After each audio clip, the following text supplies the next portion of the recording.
नमस्कार दोस्तों। Law of one यानी एक का कानून, या कह लीजिए एक का ज्ञान, या कह लीजिए एक के तरीके, यह उसका सत्र 61 है, जो कि जुलाई 8 1981 को रिकॉर्ड किया गया था। तो आइए इस सत्र की शुरुआत करने से पहले जो लॉ ऑफ वन का सुरक्षा घेरा रा द्वारा हमें दिया गया है, हम उसको बना लेते हैं, फिर हम आगे चलते हैं। तो दोस्तों, सवाल है कि लॉ क्या है? तो जवाब है कि लॉ एक है। सवाल है कि हम सब यहाँ क्यों इकट्ठा हुए हैं? जवाब है क्योंकि हम महासंघ की जानकारियाँ और उनके सामग्रियों के माध्यम से एक के कानून को सीखना और सिखाना चाहते हैं। सवाल है कि हम रा को और महासंघ के अन्य सभी सदस्य जो एक अनंत रचयिता की सेवा में कार्यरत हैं, उनको क्यों ढूंढ रहे हैं? तो जवाब है क्योंकि वे सब एक के कानून के विनम्र दूत हैं। इसलिए हम सब मिलकर हमारे पूरे लॉ ऑफ वन के ग्रुप के आसपास, किसी भी मंच पर इन सत्रों को सुनने वाले सभी लोगों के आसपास, उनके परिवार, उनके दोस्तों, उनके पड़ोसियों, उनके शुभ चिंतकों और उनके घरों के आसपास हमारे एक अनंत रचयिता के प्रेम और प्रकाश का एक सुरक्षा घेरा बनाते हैं, और किसी भी नकारात्मक इकाई या नकारात्मक विचार रूप या नकारात्मक ऊर्जा को इस घेरे में प्रवेश करने से प्रतिबंधित करते हैं, क्योंकि लॉ एक है। तो आइए हम आनंद मनाएं और इस स्थान को एक के नियम के अनुसार शुद्ध करें। तो जैसा कि रा हमेशा कहते हैं, हम रा हैं, हम आपका स्वागत एक अनंत रचयिता के प्रेम और रोशनी में करते हैं। अब हम संवाद करते हैं। तो पहला सवाल डॉन करते हैं, क्या आप मुझे कार्ला की स्थिति का संकेत दे सकते हैं? तो रा कहते हैं, कार्ला की महत्वपूर्ण ऊर्जाओं में सुधार हो रहा है। इस स्थान समय पर कार्ला की शारीरिक विकृतियों पर विचार किया जा सकता है। इसकी शारीरिक ऊर्जाओं में कमी आ रही है। तो यहाँ पर रा जवाब देते हैं, वो कहते हैं कि देखो, महत्वपूर्ण ऊर्जाओं में तो सुधार आ रहा है, यानी कि जो विल है उसकी, कि जो उसकी इस कार्य को करने की जो इच्छा है, उसमें तो मतलब एक वो आ रहा है, एक होता है ना कि बढ़ना, उसके अंदर उछाल आ रहा है। लेकिन इसका जो शरीर है ना, उसके ऊपर अभी भी दिक्कतें हो रही हैं। तो फिर डॉन कहते हैं, क्या ऐसा कुछ विशेष है जो कार्ला अपनी शारीरिक स्थिति में सुधार करने के लिए कर सकती है? तो रा कहते हैं, कार्ला की शारीरिक विकृतियों को प्रभावित करने वाले दो कारण हैं। यह उन सभी के साथ एक जैसा ही होता है जो अपनी कंपनता से वरिष्ठता की स्तर पर हैं, जो अपनी चेतना की कंपनता में ग्रीन रे स्तर तक पहुंच गए हैं, यानी कि जिनका ग्रीन रे सक्रिय हो गया है। तो वो कह रहे हैं कि देखो, जिनके दिल का चक्र खुल जाता है ना, उनके साथ ऐसा हो जाता है कि उनके शरीर की विकृतियां ना प्रभावित होने लग जाती हैं। मतलब शरीर के अंदर ना दिक्कतें आनी शुरू होती हैं। वो इसलिए क्योंकि पहले तो चलो ठीक है, अंधाधुंध चल रहे थे, लेकिन अब अपना रास्ता खोल लिया है, या कह लो अपना रास्ता ढूंढ लिया है, और अपने दिल का चक्र भी खोल लिया है। इस कारण से ये सभी लोगों के ऊपर एप्लीकेबल है, केवल कार्ला के केस में ऐसा नहीं है। फिर वो आगे कहते हैं, पहला बताया गया कारण है इस ग्रह के अंदर प्रवाहित होने वाली ऊर्जाओं का प्रवाह, जो हर चक्र में बदलती रहती हैं, और इसके बारे में पहले से अनुमान लगाया जा सकता है। इस विशेष इकाई यानी कि कार्ला के लिए इस चक्र के स्थान समय पर प्रवाहित होने वाली ऊर्जाएं सहायक नहीं हैं। तो यहाँ पर उन्होंने ये बोला कि देखो, पहली बात तो ये इस ग्रह के अंदर प्रवाहित होने वाली ऊर्जाओं का प्रवाह जो हर चक्र में बदलती हैं, यानी कि जैसे कि पहले 25,000 साल की साइकिल में जिस तरीके की ऊर्जाएं चल रही थी ना, उसके बाद वाले में फिर ये दोबारा बदली। अब ये जो तीसरा वाला चल रहा है चक्र, इसके अंदर ये दोबारा बदली है। इनकी इंटेंसिटी इंक्रीज होती है, यानी कि इनकी तीव्रता बढ़नी शुरू होती है। तो इसको समझने के लिए ना दोस्तों, एक इमेज को देखते हैं, शायद आपको उससे बेहतर समझ में आए। हाँ तो दोस्तों, अभी आपके सामने ये जो चित्र है ना, आप इसको देख रहे होंगे, ये हमारी धरती है, ठीक है, हमारा ग्रह। अब आप ये सोच रहे होंगे कि रा ने कहा कि इसके अंदर प्रवाहित होती हैं ऊर्जाएं। आप ये जो साइड से ये जो लाइंस देख रहे हो ना, ठीक है, ये इसी तरीके से प्रवाहित होती हैं इसके अंदर। लेकिन एक्चुअली में ऐसा है, अगर आप ढूंढेंगे, शायद आपको यूट्यूब पे भी कुछ वीडियोस मिल जाएं इससे रिलेटेड, या फिर उससे गूगल पे कुछ इमेजेस भी मिल जाएं आपको। आपने ये जो इसका ऊपर देख रहे हैं, जहाँ से ये dot dot dot dot dot dot करके एक लाइन आ रही है, और फिर यही लाइन अंदर से निकल के डॉट डॉट डॉट डॉट ऐसे करके सीधी जा रही है। यहाँ पर ना वास्तविकता में दो छेद हैं बहुत बड़े बड़े, ये दोनों पोलर रीजन्स हैं। इनमें बहुत बड़े बड़े छेद हैं। तो ये ऊर्जाएं यहाँ से अंदर एंटर करती हैं, इधर से ऐसे एंटर करती हैं और ऐसे। अच्छा, इसमें देखने में पता है आपको क्या लग रहा होगा कि ये ऊर्जाएं इधर से ऐसे, मतलब लेफ्ट वाले में से भी एरो ऐसे दिखा रखा है कि ये इधर से एंटर कर रही है, इधर से एंटर कर रही है, इधर से भी ऐसी लगती है, इधर से एंटर कर रही है, इधर से एंटर कर रही है। जबकि आप अगर आपको मिले ना कहीं, एक वो है यूट्यूब पे वीडियो जिसका नाम है द वाई फाइल्स। उसका एक वीडियो है शायद अगाथा वाला, या फिर उसका एक वीडियो है साउथ पोल नॉर्थ पोल ऐसे करके कुछ था। या फिर शायद वो क्या कहते हैं उसके ऊपर था, क्या नाम है, एडमिरल बर्क करके कुछ था उसका नाम है, कोई एडमिरल बर्ड करके नाम था उसका। अगर आप उस वीडियो को देखेंगे ना तो पता नहीं टेलीस्कोप में आया, वो सोहो टेलीस्कोप में आया, कैसे आया, उसके अंदर ये देखने के लिए मिला कि वास्तविकता में इसके बाहर से ऊर्जाएं इसके अंदर ऐसे चल रही हैं। मतलब केवल बोलने के लिए नहीं, वो ऐसा नहीं है कि ऊर्जाएं दिख नहीं सकती हैं, वो दिखती हैं। गोल्डन कलर की रोशनी है इसके अंदर ऐसे इस तरीके से प्रवाहित हो रही होती है। तो यदि आपको उस वीडियो का मतलब कहीं से अगर आपको मिले तो आप उसको देखकर अंदाज़ा लगा सकते हैं। और जो सबसे महत्वपूर्ण बात यहाँ पर रा ने कहा कि इसका बदलने का स्तर जो है उसका पता लगाया जा सकता है। अगर आप यहाँ पर पढ़ें तो रा ने ये कहा है और इसके बारे में पहले से अनुमान लगाया जा सकता है। तो ऐसा नहीं है कि टेक्नोलॉजी और इन सब चीज़ों से ये पहले से पता नहीं लगाया जा सकता कि ये भाई कंपनता किस लेवल तक पहुंच चुकी है, मतलब ये युग के अंत तक जारी है या उस युग में जाते जाते किस लेवल तक पहुंची है। और आपने नोटिस भी किया होगा हर 25 साल में एक बदलाव सा आ रहा है, ठीक है, एक नई जनरेशन आती है उसके ऊपर बदलाव आ जाता है, या उनके लिए कोई नई चीज़ें आ जाती हैं फिर वो बदलाव सा आने लग जाता है। तो ये हर 25 साल में ही क्यों होता है, ऐसा क्या है? इसका रीज़न ये है कि जो भी इस ग्रह पे इस बदलाव को मैनेज करता है, जो हमें नहीं पता कौन है, वो हो सकता है धरती के कलाकार हैं, तो वो उनको पहले से ही अनुमान रहता है कि अब कंपनता कहाँ तक पहुँच चुकी है। इसके कारण वो अपनी स्ट्रैटेजी अगर है, हम चलो अपने ग्रह की बात नहीं करते, किसी और ग्रह की बात कर लेते हैं, तो कोई भी चाहे अपनी स्ट्रैटेजी उसके अकॉर्डिंगली डिज़ाइन कर सकता है, वो जैसा चाहे वैसा कर सकता है, क्योंकि उसको पहले से ही अनुमान है कि ये जो सतयुग में ये जो जाता हुआ ग्रह है, अगली डेंसिटी में जाता हुआ ग्रह है, इसके अंदर क्या घटनाएं घट रही हैं या ये ऊर्जा की कंपनता किस स्तर तक पहुंच चुकी है, ठीक है ना। और लेकिन यहाँ पर उन्होंने ये कहा कि कार्ला के लिए ना इस चक्र के स्थान समय पर प्रवाहित होने वाली ऊर्जाएं सहायक नहीं है, कार्ला के लिए इतनी मतलब बेनिफिशियल नहीं है, लेकिन हो सकता है कि नई जो जनरेशन आ रही है उनके लिए बेनिफिशियल हो, ठीक है ना। और पता है इसमें ऐसा भी नहीं है कि ये केवल टेक्नोलॉजी से पता लगाई जा सकती है, आप ध्यान अवस्था में भी जाकर इसका पता लगा सकते हो। अगर ये इसके साथ अगर आपने मेल खा दिया ना अपना, तो आपके शरीर में भी आपको पता चलने लग जाएगा कि किस तरीके से ट्रैवल कर रही है, ठीक है ना। लेकिन उसके लिए ध्यान अवस्था में जाना पड़ता है। खैर, फिर आगे रा कहते हैं दूसरा कारण जो इस स्थिति को प्रभावित करता है वह है जिसे हम मानसिक क्षमता की वो मात्रा कहेंगे जिससे आप माध्यम का इस्तेमाल करके विशेष रूप से अपने प्रोग्राम किए गए सबक को सीखने और सामान्य रूप से प्रेम के सबक को सीखते हैं। यानी कि कार्ला ये सबक सीखने के लिए अपने दिमाग का ज़्यादा ही इस्तेमाल कर रही है। तो दोस्तों यहाँ पर जो उन्होंने कहा ना कि दूसरा रीज़न क्या है कि उसके बॉडी के ऊपर इसका इम्पैक्ट पड़ रहा है या उसकी शारीरिक दिक्कतें उसे आ रही है, वो ये कि वो अपने दिमाग का ना कुछ ज़्यादा ही इस्तेमाल कर रही है कि ये प्रेम के सबक क्या होते हैं, इनको ज़रा मैं सीखने की कोशिश करूँ, ठीक है ना।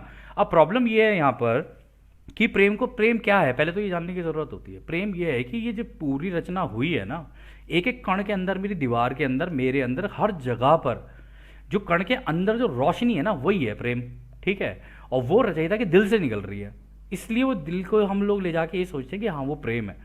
लेकिन इस प्रेम को ये समझना होता है कि वो जो दिल है ना वो कोमल दिल है, तो वो कोमलता उसके अंदर रहेगी रहेगी। तो इसके लिए ज़्यादा दिमाग लगाने की ज़रूरत नहीं है, आपको बस ये सोचना है कि रचयिता ने इस प्रेम का इस्तेमाल करके, इस रोशनी का इस्तेमाल करके इस ब्रह्मांड की रचना की है। और ये बड़ा प्रैक्टिकल भी है और ये बड़ा मतलब लॉजिकल भी है। और इसको ऐसे भी देखा जा सकता है कि हाँ तभी शायद इसी कारण से हमारे दिल पसीज जाते हैं दूसरों के लिए, ठीक है। तो इतना समझ के चलना और दूसरों के लिए वो सेवा भाव और वो सारी चीज़ें रखना इतना काफ़ी होता है आई थिंक इसको समझने के लिए। खैर, फिर वो आगे कहते हैं कुछ इकाइयों के विपरीत, क्योंकि कार्ला ने जन्म लेने से पहले अपने ऊपर जो प्रतिबंध लगाए थे उसके उपयोग के कारण उसमें और भी ज़्यादा विकृति है। तो वो कह रहे हैं कि अगर तुम बाकी लोगों के हिसाब से देखोगे ना, क्योंकि बाकी लोग तो अपनी ज़िंदगियों के जो माध्यम लगा के आते हैं, जब वो अपने हायर सेल्फ से मिलकर अपने माध्यम लगाते हैं, माध्यम का मतलब प्रतिबंध लगाएंगे अपने ऊपर दिक्कतें परेशानियां वो सारी लगाएंगे ताकि मेरी आंख खोले। तो वो कह रहे कि इसने थोड़ा जिस तरीके से लगाए ना वो ज़्यादा लगा लिए हैं, इस कारण से भी ये दिक्कतें उसके शरीर में आ रही है। फिर अगला सवाल डॉन करते हैं, क्या आप इसके बारे में विस्तार से बताएंगे कि ऊर्जा के चक्रीय अंदर की ओर प्रवाहित होने वाली धारा cyclic in streamings of energy से आपका क्या मतलब है? तो यानी कि यहाँ पर डॉन ये कह रहे हैं, आप कह रहे हो कि ये साइकिल की तरीके से आती हैं जितनी भी इन स्ट्रीमिंग्स होती हैं, जो ऊर्जाएं आती हैं, इससे आपका क्या मतलब है? तो रा कहते हैं, हम रा हैं। 4 प्रकार के चक्र होते हैं जो जन्म लेने के समय दिए जाते हैं। वहाँ इसके अलावा अधिक मात्रा में ब्रह्मांड के और कम मात्रा में नियमित अंदर की ओर आने वाले इनपोरिंग्स ऊर्जा होती हैं जो समय समय पर एक संवेदनशील इकाई को प्रभावित करती हैं। उन 4 लय को जो कुछ हद तक आपके लोगों द्वारा जाना जाता है और इसे जैविक लय या बायोरिदम कहते हैं। तो दोस्तों इसको समझने के लिए ना यहाँ पे 2 चीज़ें जो रा ने बोली हैं वो इंपॉर्टेंट बोली हैं। एक तो हम उस चित्र को पहली बार तो दोबारा देखते हैं। ये जिस तरीके से आप इस धरती को देख रहे हो ना, इसी तरीके से हमारे अराउंड भी ऑरा होता है। हम ये पहले के सत्रों में भी डिस्कस कर चुके हैं। यहाँ पे रा ने कहा कि एक तो ब्रह्मांड की तरफ से ज़्यादा ऊर्जाएं चलनी शुरू होती हैं और एक आपकी विशिष्ट लय होती है जो नीचे से चल रही होती है, आपके अंदर एंटर कर रही होती है। तो यहाँ पर तो आपको देखने में ऐसा लगेगा कि दोनों साइड से ये ऊर्जाएं ऐसे चल रही हैं, लेकिन ऊर्जाएं नीचे से भी चलती हैं। एक गोला ये जो चक्र का है वो नीचे से चलेगा, एक गोला है जो चक्र का वो ऊपर से चलेगा, ऐसे एक क्लॉकवाइज चलेगा, एक एंटी क्लॉकवाइज चलेगा। और ये ही है जो एक ग्रह का संतुलन बनाता है, ठीक है ना। और ये जो ऊर्जाएं चलती हैं, मान लीजिए अगर लेफ्ट वाली को हम ब्रह्मांड वाली मानेंगे तो ये जो दूसरी वाली होती है आपके नीचे से साउथ पोल से यानी आपके पैरों की तरफ से चलनी शुरू होती है। फिर इसके बारे में उन्होंने बायोरिदम के बारे में भी डिस्कशन किया है। तो बायोरिदम का भी एक चार्ट देख लेते हैं। ये दोस्तों बायोरिदम जैसे एस्ट्रोलॉजी होती है ना, इसी तरीके से बायोरिदम भी होती हैं। तो आप यहाँ पर देख रहे होगे, यहाँ पर अगर हम इसको हल्का सा बड़ा करके देखें, ये ना साइन वेव्स हैं। अगर आप देखोगे ना, पहले ऊपर जाएगी, फिर नीचे आएगी, फिर ऊपर जाएगी, फिर नीचे आएगी। तो इसको अगर हम लोग गौर से देखें ना, तो इसका ये जो चार्ट बनता है ना, कुछ लोग होते हैं जो बायोरिदम चार्ट्स भी बनाते हैं और लोग जाते हैं उनके पास अपनी कैलकुलेशन कराने के लिए कि भाई मेरा बायोरिदम चार्ट कैसा चल रहा है। तो इसमें फिजिकल यानी आपका शारीरिक, आपका इमोशनल जो आपकी भावनात्मक होता है, इंटेलेक्चुअल जो आप दिमाग का जो इस्तेमाल करते हो, और इंट्यूशनल मतलब इंट्यूशनल ये होता है जो आपकी मतलब उस तरीके की सोच होती है कि ऐसा होने वाला है या वैसा होने वाला है, मुझे तो ऐसा लग रहा है। तो ये होते हैं इंट्यूशनल। फिर बाकी एंड में इसका पूरा एवरेज निकलता है। तो ये 4 है। इसके बारे में रा ने यहाँ पे अभी बोला कि 4 बेसिक है जो आप लोगों को दी जाती हैं, ठीक है, शुरुआती दौर में। और आप यहाँ पर भी देखेंगे तो 4 तरीके के उसमें ही आपको दिखाएगी। यहाँ पे बायोरिदम भी अगर आप देखोगे ना, 4 लाइनें, 1 2 3 4, ठीक है।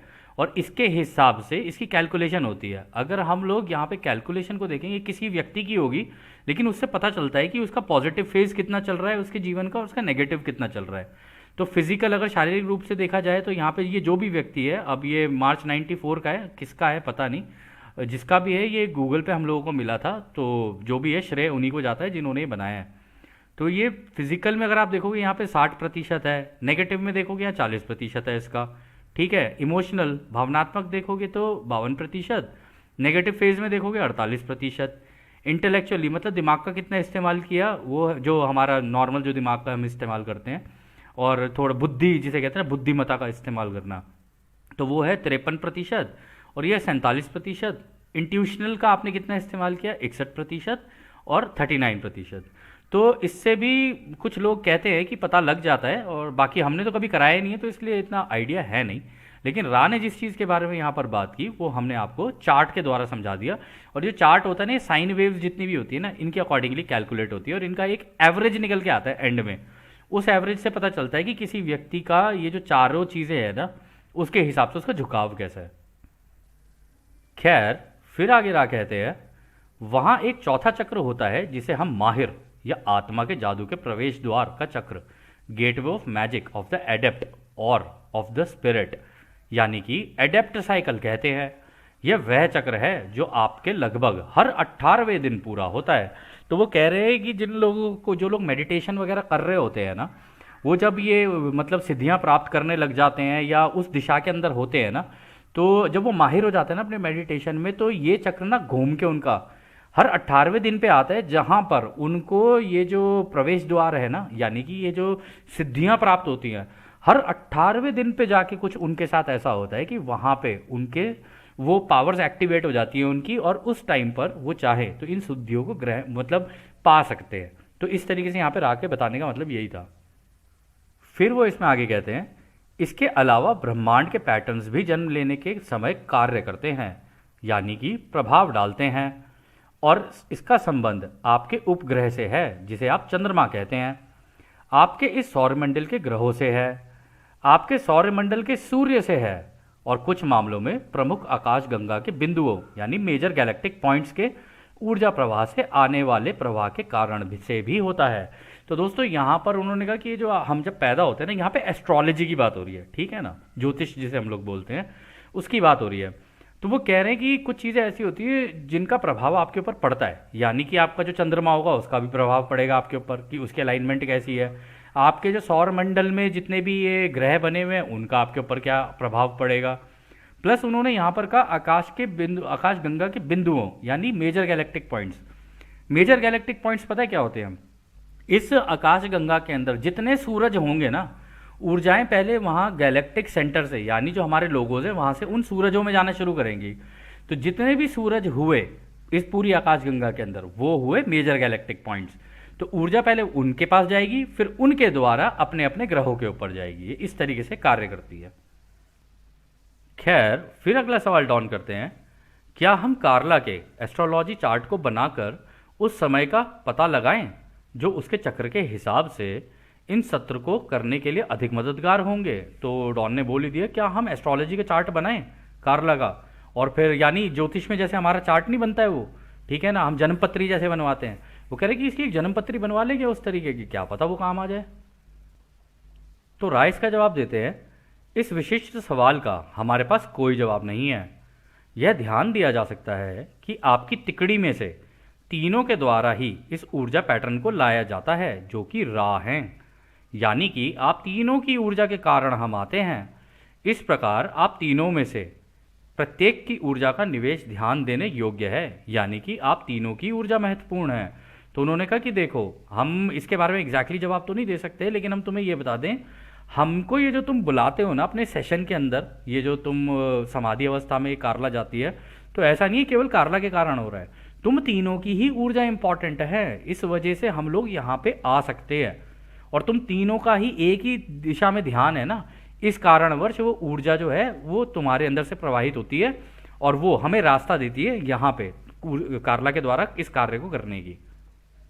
फिर वो आगे कहते हैं, हम कह सकते हैं कि भले ही ये सूचना के तरीके यानी कि एस्ट्रोलॉजी चार्ट्स या बायोरिदम चार्ट्स इत्यादि दिलचस्प हैं, लेकिन वे तभी तक प्रभावी हैं जब तक कि इसमें शामिल इकाइयाँ या इकाइयों ने अपने माध्यम को पूरी तरह से कुशलता से इस्तेमाल नहीं किया है, और इसलिए इस अनावश्यक सूचना पर किसी तरह से ध्यान दिए बगैर और इन नेगेटिव या विपरीत क्षणों का या उनकी अवधियों को स्वीकार करने के बजाय हम कहेंगे कि इन व्यवस्थाओं को बनाए रखा जाए, ताकि जिन भी माध्यमों का इस्तेमाल नहीं हुआ है उन्हें काम में लाने में मदद मिल सके। तो दोस्तों, राय यहाँ पर ये कह रहे हैं कि देखो भाई, ये एस्ट्रोलॉजी के चार्ट्स हो गए या बायोरिदम के चार्ट्स हो गए, हालांकि ये कॉन्सेप्ट्स तो अच्छे हैं, दिलचस्प भी हैं, लेकिन ये तभी काम कर सकते हैं जब कोई व्यक्ति मेडिटेशन में बैठ के अपने माध्यमों को समझ चुका है, यानी उसका हायर सेल्फ के साथ उसका कांटेक्ट हो चुका है, और तब वो जान चुका है कि भाई ये मेरे माध्यम है, इनका इस तरीके से इस्तेमाल करते हुए अगर मैं चलूँगा तो मैं आगे मतलब आगे निकल पाऊंगा। अच्छा, आपको इससे ना थोड़ा सा अंदाज़ा ये इस चीज़ से लग सकता है कि जैसे आप ये सोच सकते हैं, जैसे अर्जुन आगे है, कृष्ण भगवान पीछे खड़े हैं, तो एक तरीके से आप ये सोच लो अर्जुन के हायर सेल्फ हो गए कृष्ण भगवान। अब अर्जुन पूछे जा रहे हैं और कृष्ण भगवान बताए जा रहे हैं कि तुम ये कर सकते हो, तुम ये कर सकते हो, वो पूछे जा रहे हैं कि हाँ आप बताना जरा। तो वहाँ की अगर हम एनालॉजी को समझने की कोशिश करें तो वहाँ पर भी ऑलमोस्ट बिल्कुल इसी तरीके की बात हो रही है कि भाई कुशलता से तो तुमने अभी तक अपने माध्यमों का इस्तेमाल नहीं किया, तो ये सब जो एस्ट्रोलॉजी के चार्ट्स हो गए, बायोरिदम चार्ट्स हो गए, ये तो तब काम आएंगे ना जब तुम अपने माध्यमों को समझ लोगे। और इसलिए उन्होंने यहाँ पर ये कहा कि इसके ऊपर तुम इतना ध्यान मत दो, इतना ज़्यादा इसकी ज़रूरत नहीं है।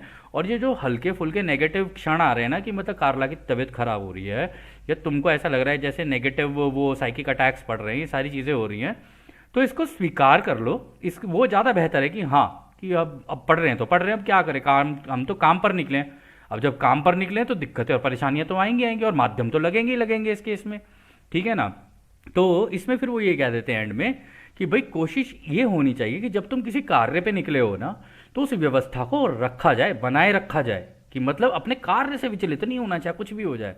ये सब चीज़ें होंगी, परेशानियां आएंगी, दिक्कतें आएंगी, लेकिन अपने कार्य को नहीं छोड़ना है। और जब जो जो माध्यमों का तुम लोगों ने इस्तेमाल अभी तक नहीं किया है ना अपनी ज़िंदगी के, उनका इस्तेमाल जब तक ना हो जाए ना पूरा, तब तक अपने कार्य से हटना नहीं है पीछे, कार्य के ऊपर फोकस रहना चाहिए। फिर वो आगे कहते हैं, यह ध्यान दिया जाना चाहिए कि इस इकाई पर मानसिक हमले जारी हैं, हालांकि यह केवल इस समय यानी कि समाधि की अवस्था में ही उसके शरीर में असुविधा के रूप में प्रभावी होते हैं। तो उन्होंने कहा कि देखो, कार्ला के साथ दिक्कतें आ रही हैं, ये साइकिक अटैक्स उस पर पड़ रहे हैं, लेकिन ये तब ही होता है जब ये समाधि की अवस्था में हो रही होती है, ठीक है ना।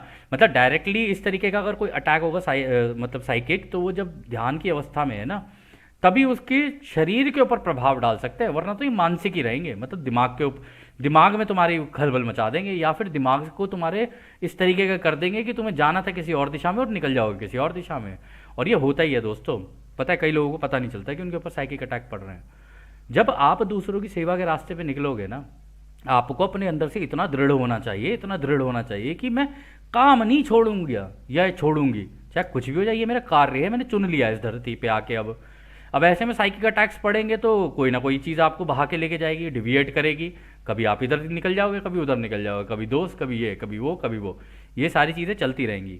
उसी का ही संतुलन बना के चलना होता है कि हाँ, मेरी बाकी चीज़ें भी इंपॉर्टेंट है, लेकिन मेरा कार्य भी इंपॉर्टेंट है, क्योंकि ये कार्य ही तो करने के लिए आए हूँ मैं, या आई हूँ मैं। और जब अपने आप को मेडिटेटिव स्टेट में पता चल जाए कि हाँ ये मेरा कार्य है, और आपको पता चल गया कि हाँ ये मेरा वो है, पर्पस है, और अभी आपको देखना राह अभी आगे बता देंगे, वो कहते हैं इस धरती के ऊपर तुम सबका ही ये पर्पस है, लेकिन तुम लोगों ने अभी तक अपने हायर सेल्फ से कनेक्शन नहीं बनाया है, तो इसलिए तुम लोगों को पता ही नहीं है कि आगे चलना कैसे है, और ना तुम अधाधुंध खेलते रहोगे। ये बिल्कुल ऐसा है कि सामने खड़े हैं कौरव, आप तो आंख बंद करके चलाए जा रहे हो, तीर चलाए जा रहे हो, आपको पता ही नहीं कहाँ चलाना है। तब फिर वहाँ पे कृष्ण की ज़रूरत पड़ती है कि हाँ भाई कोई ऐसा हो जो हमें बताए कि मुझे इस परिस्थिति के अंदर क्या करना है, और ऐसे में आपका हायर सेल्फ ही आपको बता सकता है, कोई और नहीं बता सकता। खैर, फिर इसमें आगे वो और भी ये कहते हैं, हम ये सुझाव दे सकते हैं कि इस तरह के चार्ट बनाकर इसका इस्तेमाल दिशा निर्देश की तरह करना प्रेरित करने वाला हो सकता है, जिसमें दोनों तरह के चक्रों का और ग्रह के और अन्य ब्रह्मांड के प्रभावों को देखा जा सकता है, ताकि कुछ सही रास्ता या संभावनाओं को देखा जा सके।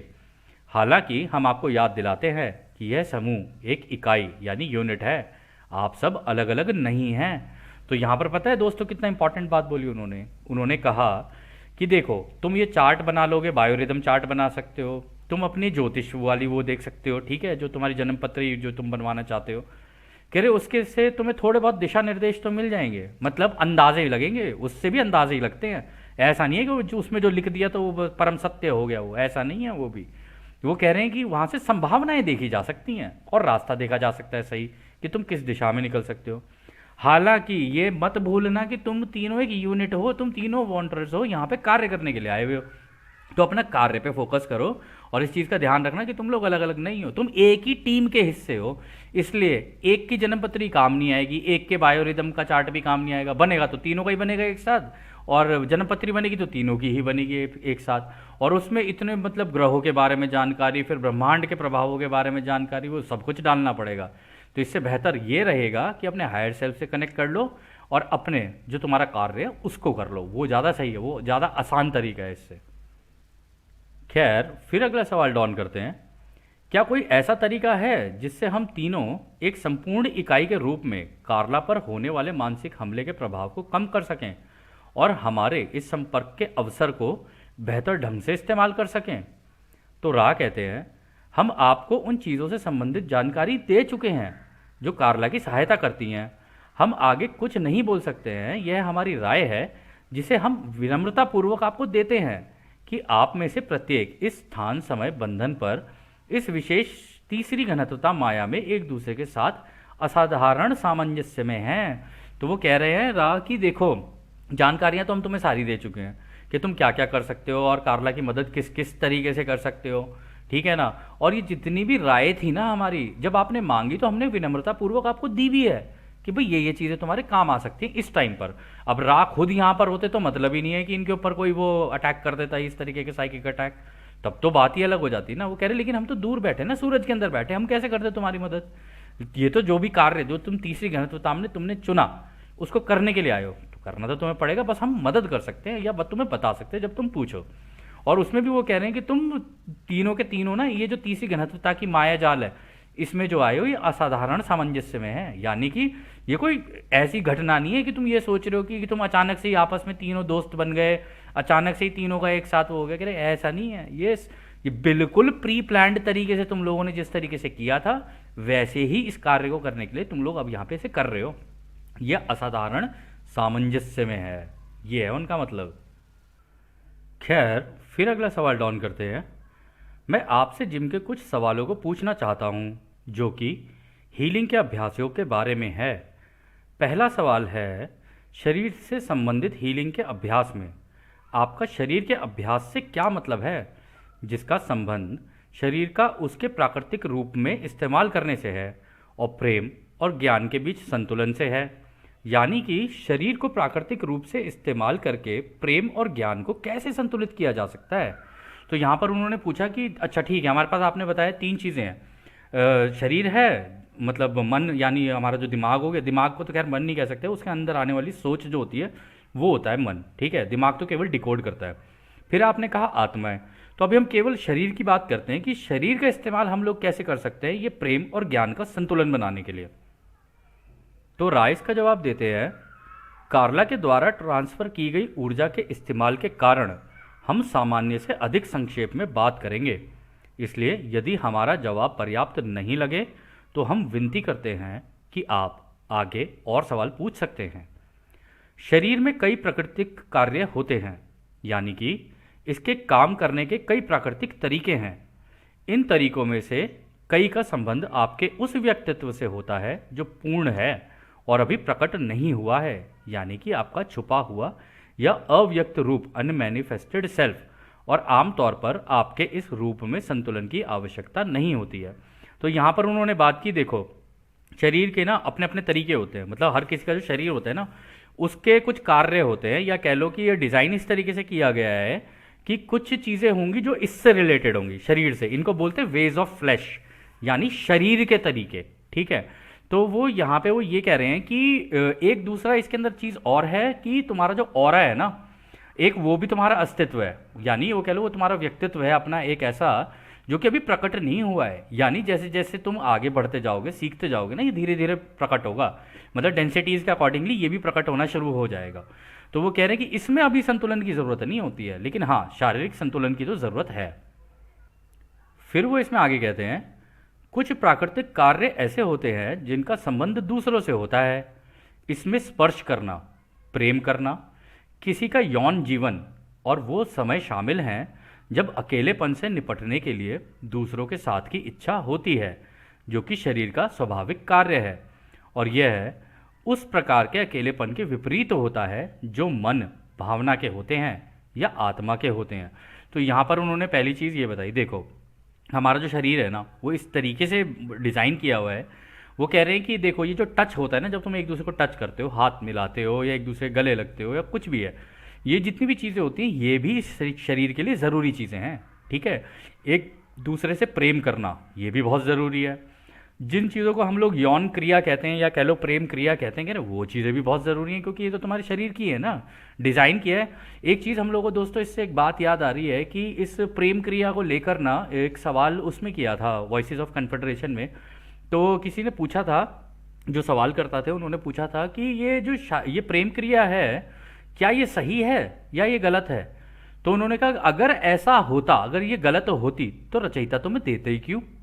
रचयिता ने तुम्हें इसलिए तो दिया ना क्योंकि ये तुमने डिजायर थी, तुम्हारी इच्छा थी कि हाँ भाई इस शरीर का इस्तेमाल करके हम लोग इस क्रिया को भी करना चाहेंगे या इसका अनुभव भी लेना चाहेंगे।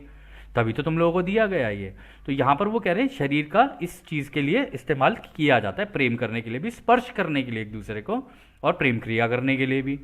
फिर वो कहते हैं इसमें जब आप अकेलापन महसूस कर रहे होते हो ना, तो भी इसका इस्तेमाल किया जाता है। और इसमें अकेलेपन का दोस्तों वो वाला मतलब नहीं है कि जब आप अकेले बैठे हो एक कोने में, अकेले बैठे हुए हो किसी लोगों से दूर, और ये सारी चीज़ें कभी कभी होता है ना, यार दोस्तों के साथ मिलना, उनसे बात करना, उनके साथ छेड़खानी करना, हंसी मजाक करना, ये सारी चीज़ें भी ज़रूरी होती है। घर वालों के साथ उठना बैठना, एक दूसरे से मिलना, ये सारी चीज़ें शारीरिक रूप से कार्य करती हैं। ये शरीर के लिए ज़रूरी चीज़ें हैं, इससे संतुलन आता है शरीर का। तो कुछ लोग ये सोचते हैं ना कि कट जाते हैं दूसरों से, कटने से ना अकेलापन आ जाएगा शुरुआती दौर में। या तो आप कट के मेडिटेशन करके अपने हायर सेल्फ से कनेक्ट कर गए, और उसके बाद आप बस इन्फॉर्मेशन ही डाउनलोड करे चले जा रहे हो, और उस इन्फॉर्मेशन को कहीं नोट डाउन करते चले जा रहे हो ताकि आप तैयारी करो दूसरों को देने की। वो भी इस कार्य का एक पार्ट है, लेकिन आप ज़रूरत से ज़्यादा भी उसको करोगे तो असंतुलित हो जाओगे फिर, इसलिए आपको दूसरे लोगों की भी ज़रूरत है। तो यहाँ पे उन्होंने इस बारे में बात की है। फिर इसमें वो आगे कहते हैं जब इन प्राकृतिक कार्यों को रोज़मर्रा के जीवन में गौर से देखा जाता है तो उसे इस क्रम में परखा जा सकता है जिसमें खुद के लिए प्रेम और दूसरों के लिए प्रेम की तुलना में ज्ञान को इस प्राकृतिक कार्य के संबंध में गौर से देखा जा सके। आपके अधिकतर लोगों के इस संतुलन की प्रक्रिया में ऐसी कई कोरी कल्पनाएं, फैंटेसीज और अनावश्यक या बेकार के विचार होते हैं जिन्हें परखा जाना चाहिए और उसे भी संतुलित किया जाना चाहिए। तो यहाँ पे राय ने बोला देखो ये जितनी भी चीज़ें हैं तुम्हारी रोज़मर्रा की ज़िंदगी की चीज़ें हैं, ठीक है, और इनको गौर से देखो कि तुम्हारी ज़िंदगी में चल क्या रहा है एक्चुअली में, और इसको परखो जरा कि जब तुम इन क्रियाओं के अंदर हो चाहे दोस्तों से मिलना, प्रेम क्रिया हो गई, एक दूसरे को टच करना, ये सारी चीज़ें, तो जब तुम ये कर रहे हो तो इसको जरा ज्ञान से तोल के देखना। ज्ञान तो ये कहता है कि भाई अगर तुम दूसरों की सेवा में हो तो तुम्हारा झुकाव दूसरों की सेवा वाला होना चाहिए, और अगर तुम खुद की सेवा में हो तो पूरा ही खुद की सेवा वाला होना चाहिए। तो इसमें आप एक संतुलन ढूंढ सकते हो अपने अंदर ही, कि आप इसको ऐसे देखो कि मैं अननेसेसरी फैंटेसीज में तो नहीं पड़ गया या पड़ गई कि भाई मेरा जो वो पति है या मेरा जो भी है जिससे मैं प्रेम करता हूँ या करती हूँ, या मेरा जो दोस्त है, काश वो मेरे लिए ऐसा करे, काश वो मेरे लिए ये करे, जबकि ये तो एक्शन की डेंसिटी है, एक्शन तो तुम्हें लेना है। अगर आप ये सोच रहे हो काश वो मेरे लिए ऐसा करे या काश वो मेरे लिए ऐसा करे, तो फिर तो हो गया काम, फिर तो आपका कोई आप एक्शन ही नहीं ले रहे हो, इसका मतलब आप वेट कर रहे हो, और उस वेट के कारण क्या होता है आपने अपना समय तो बर्बाद किया और अननेसेसरली आप सोचने भी लगे इधर उधर की दिशाओं में। तो ये क्या करता है ना, ये आपके अंदर एक घुटन पैदा करना शुरू कर देगा कि अगर आपको वो चीज़ नहीं मिली ना तो फिर आपके अंदर एक घुटन आ जाएगी कि क्या मेरे को ये जो चीज़ें मिल रही है बेकार की चीज़ें, मेरे को तो वो चाहिए जो मेरी फैंटेसी थी। तो इससे होता क्या है ना, अननेसेसरली फैंटेसी को अगर साइड कर दिया जाए और ये सोचा जाए कि ये बस मेरे एक शरीर की एक ऐसी चीज़ है जो कि बस मतलब डिज़ाइन इस तरीके से हुई है कि हाँ इसकी ज़रूरत पड़ती है बस, अगर आप ऐसे सोच के चलोगे ना, और इसको यदि आप दूसरे से प्रेम कर रहे हो तो उस प्रेम का अनुभव लेने के लिए कर रहे हो, फिर वो चाहे आप दोस्तों के साथ हो, अपनी गर्लफ्रेंड के साथ हो, बीवी के साथ हो, या फिर मैं ये दोनों ही साइड से हम लोग बोल रहे हैं, चाहे बीवियाँ अपने हस्बैंड्स के साथ हों, अपने बॉयफ्रेंड्स के साथ हो कोई, तो इन सब चीज़ों को ना आप लोगों को अपने अंदर ही तोलना है। आपको खुद देखना है कि भाई मेरा झुकाव क्या हो रहा है, इससे कहीं ऐसा तो नहीं है इसके अंदर भी मेरा ऐसा झुकाव हो रहा है कि मैं डोमिनेशन और मैं सामने वाले के ऊपर काबू पाना और इन सब चीज़ों में जा रहा हूँ, या मैं उसको जो चाहिए उसको वो दिया, उसको ये बोला हाँ खुश हो ना, बस ठीक है, तुम भी खुश हम भी खुश, क्योंकि ये केवल एक क्रिया है शरीर की, दैट्स इट, इतना ही सोचना होता है, इससे ज़्यादा नहीं सोचना होता है, इससे संतुलन आ जाता है। फिर वो इसमें आगे बोलते हैं इसके अलावा ये भी संतुलित करना उतना ही आवश्यक है जिसमें उन प्राकृतिक कार्यों की आवश्यकता को हटाया जाए या कम किया जाए जिनका संबंध दूसरों से है। जहाँ एक तरफ ज़रूरत से अधिक प्रेम होता है वहाँ यह निश्चित होना चाहिए कि यह प्रेम खुद से है या दूसरों से है या दोनों से है। दूसरी तरफ बुद्धिमानी के प्रति आवश्यकता से अधिक संतुलन है। तो यहाँ पर वो ये कह रहे हैं कि देखो इसके अलावा ये भी संतुलन बनाना हो उतना ही आवश्यक है अपने अंदर कि अननेसेसरली जो संबंध है ना जिनकी ज़रूरत नहीं है, मतलब कभी कभी ऐसा हो जाता है ना दोस्तों, हम किसी के साथ हो सकता है रिलेशन में हो, चाहे दोस्ती हो, चाहे कोई भी हो, रिश्तेदारी हो, कुछ भी हो, आपको उस इंसान की ज़रूरत नहीं, वो ज़बरदस्ती आपके गले पड़ा हुआ है, ठीक है, या फिर वो जब भी आएगा आपको परेशान कर देगा और आपका जो ऑरा है और आपकी जो सोच है उसको डिस्टर्ब कर देगा। तो उसमें ये देखना चाहिए कि यार मेरे को ज़रूरत से ज़्यादा जब ज़रूरत है ही नहीं इतने सारे लोगों की, एक दो लोगों से मेरा काम चल रहा है, तो फिर मैं उसके ऊपर फोकस करता हूँ, मेरे को क्या ज़रूरत है इतने सारे लोगों की अपने इस जीवन में। ठीक है ना। तो एक ये चीज़ है, ये भी संतुलन ला सकती है। अब इसमें ये भी देखना होता है कि जब आपका प्रेम है दूसरों से, अब प्रेम के भी देखो दोस्तों दो तरीके के लोग होते हैं प्रेम करने वाले। यहाँ पे इस बारे में बात हो रही है जहाँ पर दूसरा इन्वॉल्व है, कोई दूसरा व्यक्ति इन्वॉल्व है। तो यहाँ पर वो ये कह रहे हैं कभी कभी प्रेम ऐसा होता है, आपको ये देखना चाहिए कि आप दूसरे से प्रेम कर रहे हो या खुद के लिए कर रहे हो। ये कई बार लोगों से ये मिस्टेक होती है, उनको ये लगता है कि मैं सामने वाले से प्रेम कर रहा हूँ, ठीक है, और उसके ऊपर फिर डोमिनेशन की ये मेरी चीज़ है, तो आप सामने वाले को अपनी चीज़ की तरह ट्रीट करने लग जाते हो। तो यदि वो अपनी इच्छा अनुसार कोई कार्य करने के लिए जाएगा तो आप उसे रोक दोगे, नहीं मेरे से पूछ के करना है, ये करना है वो करना है, आप उसके ऊपर डोमिनेशन करने लग जाते हो कि भाई मेरे अंदर डर है कि ये चीज़ खो ना जाए। इसकी वजह से इनसिक्योरिटी आ जाती है, इनसिक्योरिटी की वजह से आपके अंदर ये जो डर है ना, ये खुद की सेवा के झुकाव पे डाल देगा आपको। आपको लगेगा कि आप दूसरों से प्रेम कर रहे हो, लेकिन वास्तविकता में ये डर आपको अपने से ही प्रेम करा रहा है, क्योंकि आपको खोने का डर हो जाता है, ये सामने वाला व्यक्ति खो जाएगा मेरे से। अब वो चला जाएगा तो आपको ऐसा लगता है कि उसके जैसा कुछ और है ही नहीं। अगर आप ऐसे सोच के चलो कि भाई सारे ही तो एक जैसे हैं, जो चीज़ इस सामने वाले व्यक्ति के अंदर है इसके अंदर है तो किसी और के अंदर भी होगी। ये लगता है हम लोगों को कि सामने वाला यूनिक है, यूनिक तो है, लेकिन सेम चीज़ें क्योंकि हमारा अनुभव यूनिक है सबका, दूसरे व्यक्ति में भी हो सकती हैं। तो कभी भी ये नहीं सोचना चाहिए कि भाई मैं पूरा का पूरा डिपेंडेंट हो जाऊं किसी के ऊपर। कभी भी किसी भी तरीके के रिलेशन में ना डिपेंडेंसी अगर हो गई तो समझ लो आप खुद की सेवा के ऊपर झुक जाओगे। डिपेंडेंसी होनी चाहिए लेकिन आधी आधी होनी चाहिए, दोनों का बराबर का होना चाहिए जो भी हो, चाहे फिर वो पैसे का लेन देन हो, चाहे फिर वो रिश्ते रिश्ते का लेन देन हो, चाहे वो बातों का लेन देन हो, बराबर होने चाहिए, वो संतुलन होना चाहिए उन चीज़ों के अंदर। और हमेशा देखना चाहिए कहीं ऐसा तो नहीं है ये मेरे खुद की के लिए कर रहा हूँ मैं। आपने कई लोगों को देखा होगा, वो जब आपके लिए कोई चीज़ कर देते हैं ना तो आपको ये बोल देंगे मैंने इसलिए किया था, मैंने तो तेरे लिए किया था ये। अगर तुमने वाकई में किसी के लिए किया है तो उसको गिनाने की क्या ज़रूरत है। अगर आप किसी को गिना रहे हो तो इसका मतलब ये तो आपने अपने लिए किया है, उसके लिए थोड़ी ना किया है। ये तो आपको लग रहा था कि आप उसके लिए कर रहे हो कि उसको खुश रख सकूँ। आपने उसके लिए जो कार्य किया, पहली बात तो आपने उससे पूछा नहीं, उससे मांगा नहीं, या कह लो उसने आपसे पूछा नहीं, उसने आपसे मांगा नहीं, आपने खुद ही आगे बढ़ के उसके लिए कर दिया। अब आपको ऐसा लगने लग जाता है मैंने तो तेरे लिए ये किया, मैंने तो तेरे लिए वो किया। अब उसके कारण क्या होता है, आपका खुद की सेवा का झुकाव हो जाता है, क्योंकि वो इंसान उसको हो सकता है उतना महत्व दे उस चीज़ को और हो सकता है ना दे। अगर उसने नहीं दिया तो आप अंदर से परेशान हो जाओगे, दिल टूट जाएगा। तो इन चीज़ों का थोड़ा सा ध्यान रख के चलना चाहिए कि भाई मैं सामने वाला जब मांगे तब ही करूँ उसके लिए। अननेसेसरली अगर जरूरत से ज़्यादा आगे जाके करेंगे ना तो ख़राब हो जाएगा पूरा रिलेशनशिप, चाहे फिर वो दोस्तों के साथ हो, परिवार के साथ हो, गर्लफ्रेंड के साथ हो, बीवी के साथ हो, या किसी के भी साथ हो। खैर फिर इसमें वो आगे ये कहते हैं सभी को अपने शरीर को जानना अच्छा होता है ताकि इसे एक मित्र की तरह संतुलित करके और निसंदेह एक टूल के रूप में इस्तेमाल करने के लिए तैयार किया जा सके।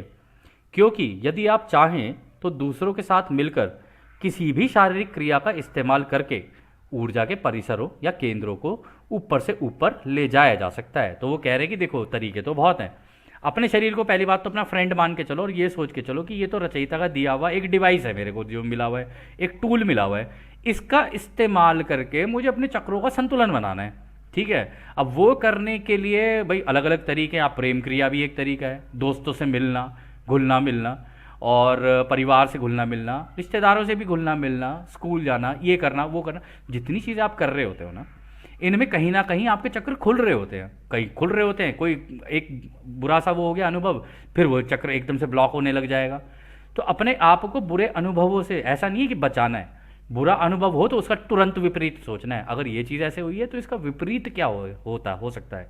जैसे आप उसका विपरीत सोचने लग जाओगे ना, वो गांठ लगने से बचनी शुरू हो जाती है। होता क्या है, वो जैसी लगने लगेगी ना एकदम से फिर दोबारा खुलनी शुरू हो जाएगी, क्योंकि आपने उसका उल्टा सोच लिया। इसलिए राह ने शुरुआती दौर में ही बोल दिया था हर चीज़ का उल्टा सीधा अगर तुम करने लगे ना तुम्हारे चक्रों में गांठ ही नहीं लगेगी, ऊर्जा बिल्कुल जैसे प्रवाहित होनी चाहिए ना बिल्कुल वैसी ही निकलेगी।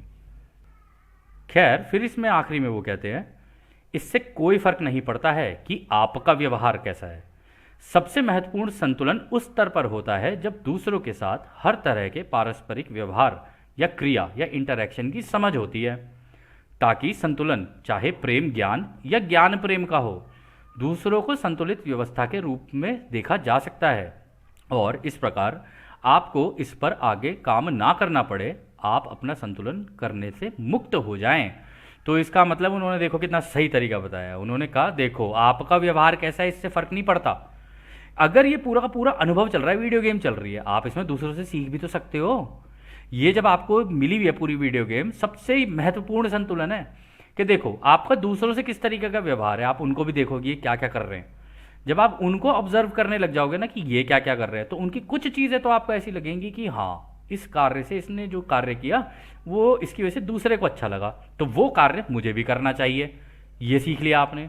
फिर आप उस दूसरे व्यक्ति, कोई भी हो सकता है, ये कहीं का भी इंटरेक्शन हो सकता है, ऑफिस, घर, दुकान, कहीं पर भी, उसका ये देखो कि अब इसकी ये जो बात किसी दूसरे से हुई है, ठीक है, उससे उसको अच्छा लगा या बुरा लगा या उसके दिल को ठेस पहुंची। अगर उसके दिल को ठेस पहुंच रही है किसी दूसरे व्यक्ति को, मान लो दो लोगों के बीच में बात हो रही है, तो आपको पता चल जाएगा कि इसकी इस बात से या इस कार्य से उसके दिल पे ठेस पहुंची है, तो आपको वो नहीं करना है। तो आपको खुद का संतुलन अपने आप ही आ जाएगा, क्योंकि आपने तो दूसरों को ही देख के सीख लिया। कहते हैं ना कि इस धरती पे कि भाई कभी कभी ऐसा होता है, ज़रूरी नहीं है कि आप उस कार्य को करके देखो, दूसरे की मिस्टेक से भी सीखा जा सकता है, ठीक है ना। तो यहाँ पर रानी यही कहा है, अगर आप ऐसे भी करके चलोगे ना और इसके अंदर संतुलन देखोगे कि सामने वाला भी जो है ये भी तो अपना संतुलन बनाने की कोशिश कर रहा होगा जीवन का कहीं ना कहीं। अब किसी का कैसा झुकाव है, किसी का कैसा झुकाव है, किसी के झुकाव से आप कुछ सीख सकते हो, किसी के झुकाव से आप कुछ सीख सकते हो। और क्योंकि आपने अपना चुनाव कर लिया है कि मुझे खुद की सेवा पे जाना है या दूसरों की सेवा पे जाना है, तो दोनों तरीके के लोगों को जब आप देखोगे ना, तो उनको देख के भी आप उनसे सीख सकते हो, ठीक है ना। तो खैर दोस्तों, यह सत्र भी थोड़ा सा लंबा जाएगा क्योंकि इसके अंदर भी काफ़ी जानकारियाँ हैं। तो जैसा कि राह हमेशा कहते हैं, अब हम आपको उस एक अनंत रचयिता के प्रेम, उसकी रोशनी, उसकी शक्ति और उसकी शांति में छोड़कर चलते हैं। आदने हमारे दोस्तों, आदने वासु। धन्यवाद।